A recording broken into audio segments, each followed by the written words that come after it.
Hello friends, சும்மா நாள்லலாம் இட்லி சாம்பார்லாம் வச்சா இறங்கவே இறங்காது. ஆனால் என்னன்னு தெரில, இன்றைக்கி வந்து இட்லி வச்சு நல்லா முங்க சாம்பார் போட்டு சாப்பிடணுன்னு ஒரே கிரேவிங்ஸ் ஆயிடுச்சு. ஒரு முருங்கைக்காய் பாவம் வத்தல் ஆகிற ஸ்டேஜில் கிடந்துச்சு. அதையும் எடுத்து கட் பண்ணி வச்சுட்டு, சின்ன வெங்காயத்தையும் உரித்து கட் பண்ணி வச்சுட்டு, ஒரு தக்காளியும் எடுத்து வச்சுருக்கேன்.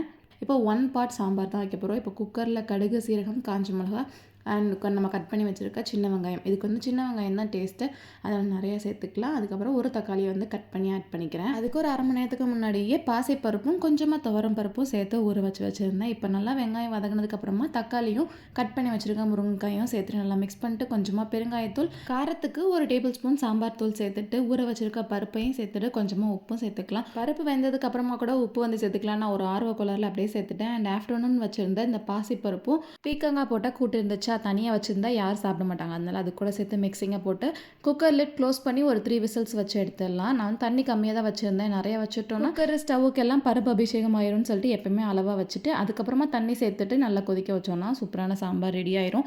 மீன்வேல் அப்படியே இட்லியும் ஊற்றி எடுத்து வச்சாச்சு. நல்லா ஹோட்டல் ஸ்டைலில் சாம்பார் கிடைக்கணும்னா கடைசியாக ஒரு டேபிள் ஸ்பூன் கடலை மாவு கூட தண்ணி சேர்த்துட்டு இந்த மாதிரி ஊற்றணும். நல்லா திக் அண்ட் க்ரீமியாக சாம்பார் செம்ம டேஸ்ட்டாக இருக்கும். அண்ட் ஃபைனலாக கொத்தமல்லி தூவி ஆஃப் பண்ணிடலாம். இப்போ நம்ம சாப்பிடணும்னு நினச்ச மாதிரியே சாப்பிட்றலாம். ஒரு பவுலில் 4 இட்லி வச்சுட்டு நல்லா முங்க சாம்பார் ஊற்றிட்டு மேலே கொஞ்சம் இட்லி பொடி தூவிட்டு அப்படியே சாப்பிட்டு பாருங்க. அப்படியே இட்லி கரையும் வாயில், செம்ம டேஸ்ட்டாக இருக்கும். இந்த மாதிரி ceramic bowls, plates, pasta plates, mugs and கண்டெய்னர்ஸ்லாம் தேடிட்டு இருக்கீங்க அப்படின்னா இன்ஸ்டாகிராமில் நம்ம பேஜ் த ஆரா கேஸ்டில் செக் அவுட் பண்ணி பாருங்கள். டெய்லி நியூ கலெக்ஷன்ஸ் அஃபோர்டபுள் ப்ரைஸில் பெஸ்ட் குவாலிட்டியில் பண்ணிகிட்டு இருக்கோம். கண்டிப்பாக அங்கே ஃபாலோ பண்ணிவிட்டு ஆர்டர் ப்ளேஸ் பண்ணுங்கள்.